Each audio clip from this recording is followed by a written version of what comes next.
Introduction and creation of database. Hello teacher, the group is made up of Martiniano Rivas, Gonzalo Fracha, Enzo Dengra, and Tomás Ferreira. Today we are going to explain how to create a database using MySQL. Developers create database to store information in an organized way. A database can store data about users, products, orders, and much more.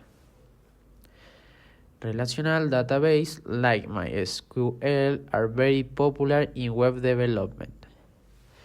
Right now, we are working on a database for a library system, for example. We have got tools like the Beaver or MySQL Workbench to connect to the server. We also have many features in MySQL to manage data efficiently.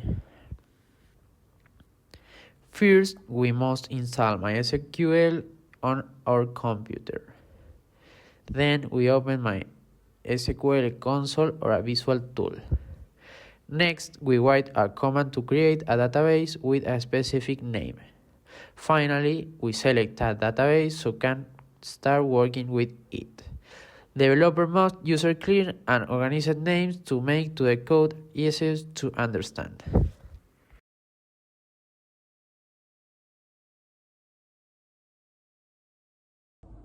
Once we have the database, we can create a table to store information. For example, a table called books can store data like the title, the author, and the year of publication. Each column has got a specific data type, such as text or number. Also, one column should work as a unique identifier for each record.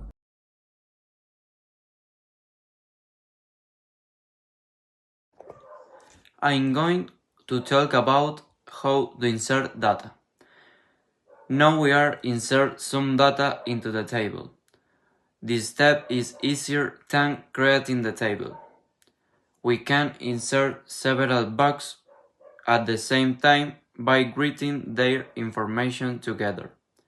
This method is better than inserting one record at a time because it saves time. MySQL lets us add, update, or delete records whenever we need. We can also search for information using SQL queries. That's why databases are useful in many kinds of applications.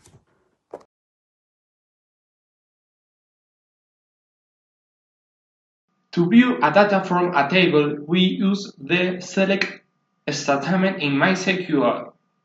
This other command shows all the rows and columns from the books table. We can also filter results using conditions.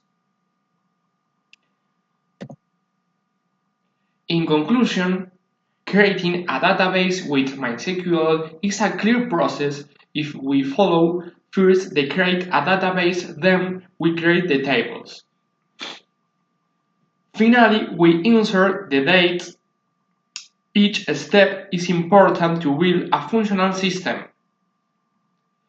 Developers should practice with real examples. They can also with visual tools to work more comfortable. It's important to test each part of the process to make sure everything works correctly. Thank you for watching our presentation. We hope it was helpful.